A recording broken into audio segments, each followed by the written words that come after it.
We hope you're catching the vision of what it is we're trying to accomplish, and we are very honored again with your presence and excited for your input. It is my honor now to introduce the next two speakers who will be speaking on the issue of why sustainability. The first is Dr. Jason Clay, Senior Vice President of Markets at World Wildlife Fund, and then directly following Jason will be John Carter, Founder and Executive Director at Lencia de Terra. Jason. So Brian and I were trying to figure out exactly how many hours it took to drive to Kansas City, because I grew up on a small farm just north of Kansas City. He said 8, I would say 10 hours east of here. We had a cow-calf operation, but for many years before I went to college, that was home. And each of you came from someplace, and you're going to be probably going back there eventually, maybe not directly, and you're going to call it home. But I would offer that this is actually all of our homes. Regardless of where we live or how we make a living, this is the source of our hopes and our dreams. And we just have one of these, and this is where we have to live going forward. We can't really get away from the basic math that population times consumption has to equal the planet. We can't live beyond the carrying capacity of the planet, at least for very long. And right now it doesn't. We're currently living at about 1.5 planets. We're living beyond the carrying capacity. As farmers, we're eating our seed, but in fact, we're eating the planet. And we need to come back in balance. The way we're going to do that is to use less to produce more. We've got to get better genetics, better productivity, more efficiency, and we've got to address issues of basic consumption. And we can't get away from all of those issues.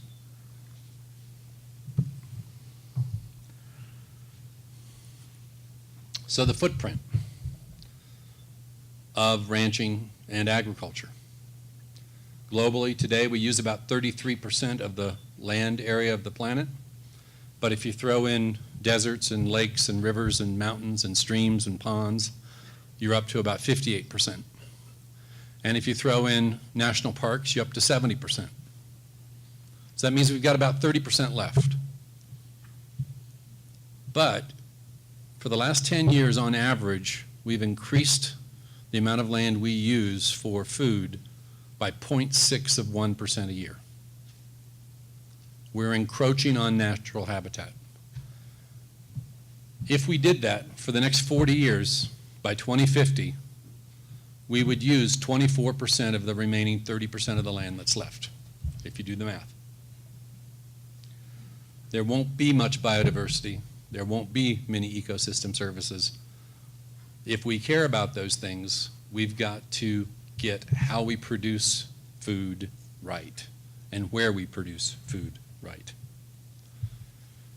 Deforestation is one of the major causes of habitat conversion, but it's no different than plowing up a prairie. Today, beef accounts for about 60% of all the land that's used by people to produce food. And on that 60% of the land, we produce 1.3% of all the calories that humans consume. Does that mean we ought to stop producing beef? Absolutely not. It means we got to get better. Can we figure out a way to use 30% of the land to produce beef and produce 3 or 4 or 5% of the calories that we consume? We need to figure out how to use all resources more efficiently. And it probably means we need to intensify production. No way around it.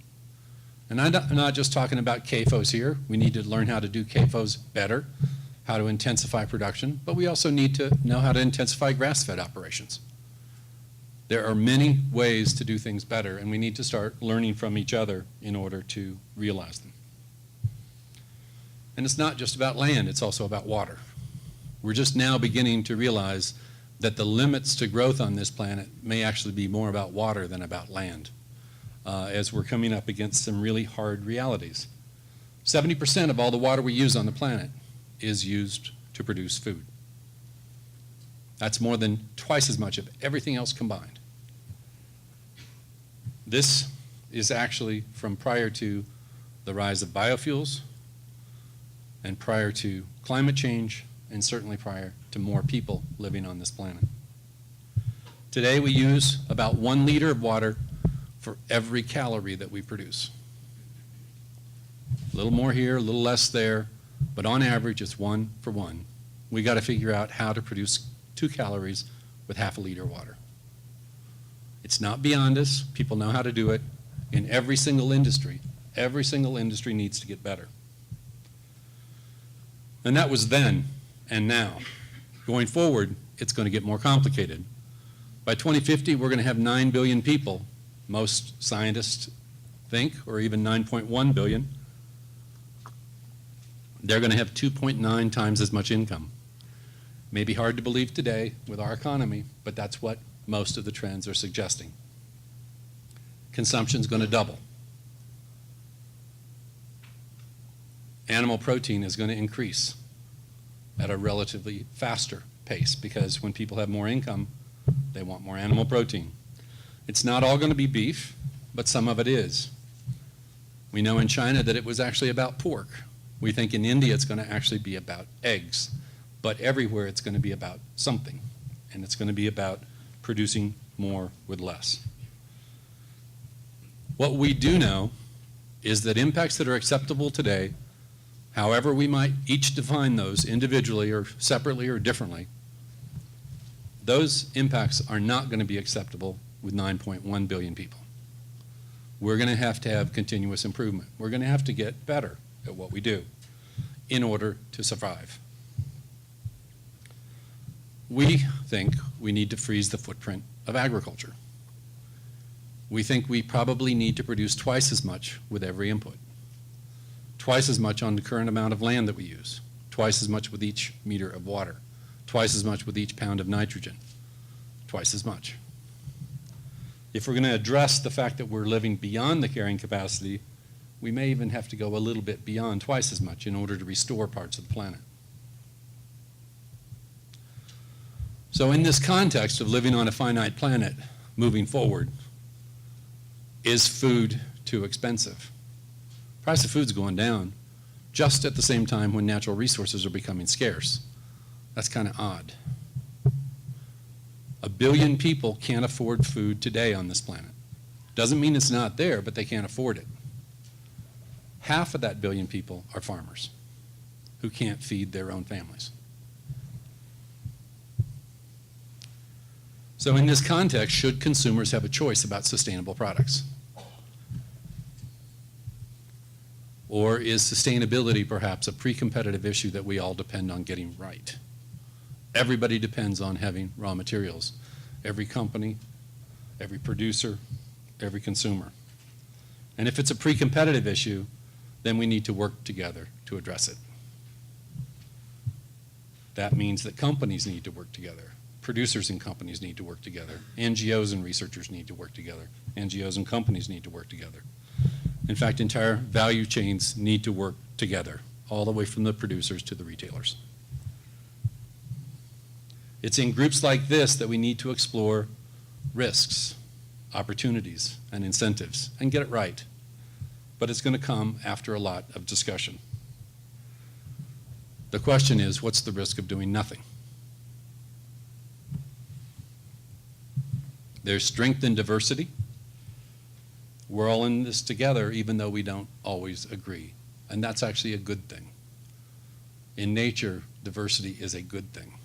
I would say on this planet, solving problems, having diversity and diverse answers is going to be a good thing as well. So let's talk about what we need to start doing. We know that you manage what you measure. We know you can't measure everything. We know that producing anything has lots of impacts. So what should we measure for beef? Is it as simple, really, as the number of head per hectare?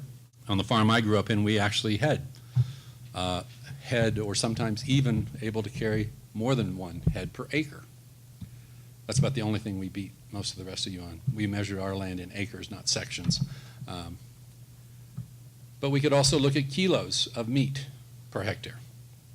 We could look at kilos of meat per meter cubed of water, calories per hectare, or maybe to get straight to the point of it, grams of protein per hectare, or grams of protein in versus grams of protein out, looking at a more complete analysis.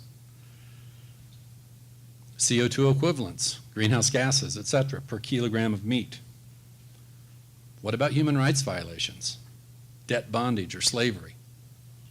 What about income of farmers, ranchers, etc.? There are lots of ways you can look at this. The point is, I mean, some would have us believe it's as simple as how much room an animal has as an issue of sustainability. We've got to shift our thinking away from trying to maximize any one variable, any one of your favorite variables out there, to trying to optimize several.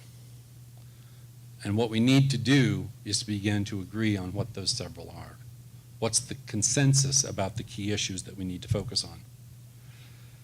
But if you give 1,000 producers the same practice, you get 1,000 results. And you can plot it on a graph that looks something like this. And a lot of different programs try to encourage the best producers and try to kind of reward them and create markets for them. And I think making markets for the best, you can understand why people would want to do that. But after 40 years of organic production, we've captured 0.7% of global food production. It's taken way too long to move by simply focusing on what somebody thinks is better. We're going to have to figure out how to move the entire performance curve. And we think if we can begin to agree on 6 or 8 issues to focus on, we can shift the entire performance curve. Every producer I've ever known my entire life has thought they're better than average. It's like they're all from Lake Wobegon or something. But in point of fact, some are not. But they don't know that because we don't have open source databases where people can compare themselves with others. We don't have a system where people can figure out how others have achieved better performance. We need to begin to do that because we'll gain far more by moving the bottom than we will by moving the top, both in terms of total productivity and in terms of reducing impacts that we care about. So, just in terms of practices, these photos were taken about 1.5 kilometers from each other, a mile for you Americans in the audience.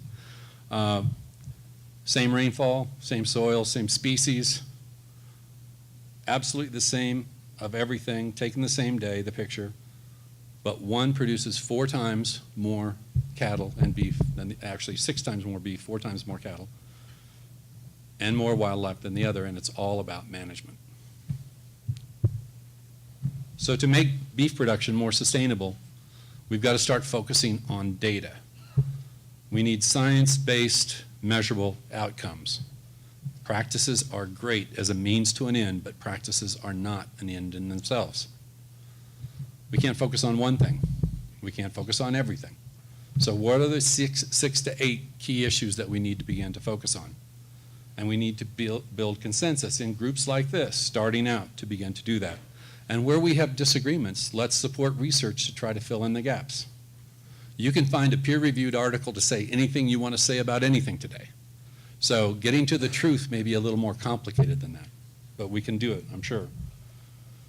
We need a range of stakeholders. No one can move a market by themselves. Not a producer, not a single company, etc. Certainly not an NGO. We don't buy or sell anything. We need to understand global performance, benchmarks, and we need to understand why there are variations, why those variations occur. We should be technology and scale neutral, and we need to let producers decide what's best for them. Let's figure out what the result is that we want and let producers figure out the practices and the ways to get there. In Missouri, we had an expression, if you don't know where you're going, any road will get you there. Well, I hope that in the next few days, we're going to start a journey together to figure out where we want to go. Thank you.